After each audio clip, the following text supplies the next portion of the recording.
After watching many videos on these algal blooms and the toxins, it would be too long for me to edit every conceivable thing and comment on it.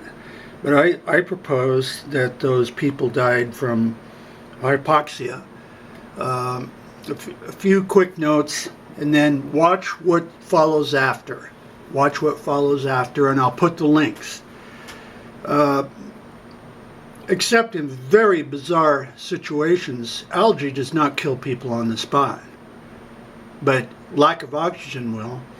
And you look at the algae mats and the scum, I've waded through that. I hiked 31 miles through the Everglades, and at times we were wading through it,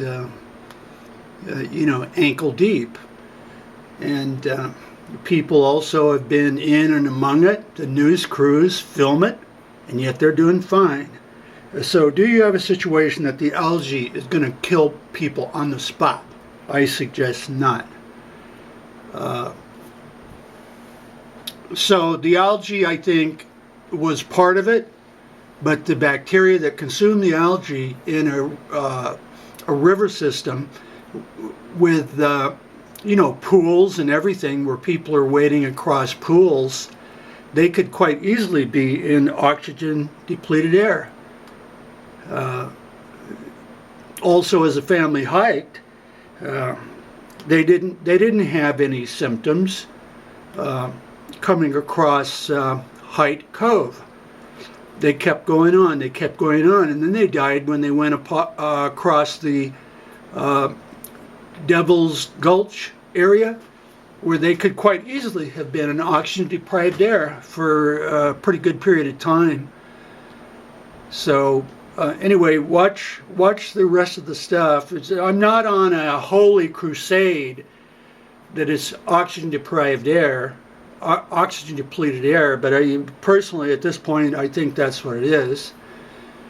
That people can walk and wade among the scum and stuff alongside of the canals or whatever. Why is not everyone dropping dead? Okay, I think it could be a very bizarre situation in which they were in a very narrow canyon with steep sides, not filming along a lake next to your lake home, but they were in a very steep canyon where the oxygen depleted air could have been trapped, and they were in a layer of it, 5-6 feet deep. But watch the rest of the video. I just want to try if I can contribute something to do it.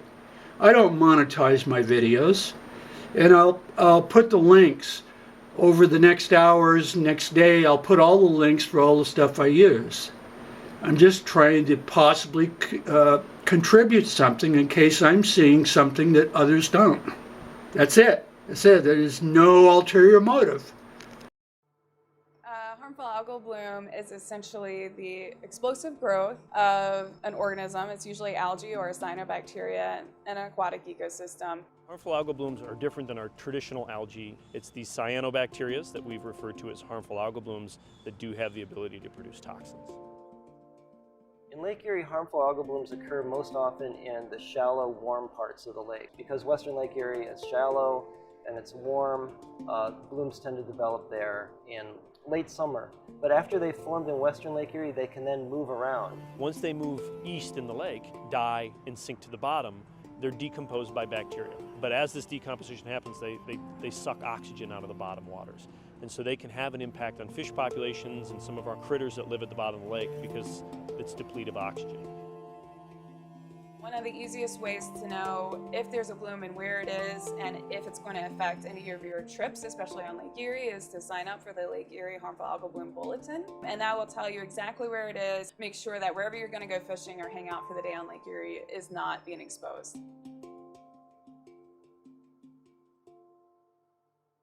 Although sodium channel blockers like saxitoxin can be used in drugs like anesthetics and heart medications, saxitoxin itself isn't a very helpful molecule. It paralyzes the respiratory system and kills within minutes. It's so lethal, in fact, that the US military started developing it as a chemical weapon. Don't worry, it was never used and stockpiles of it have since been destroyed. However, the US did give saxitoxin to one spy plane pilot in case of capture. This pilot was actually shot down over the USSR in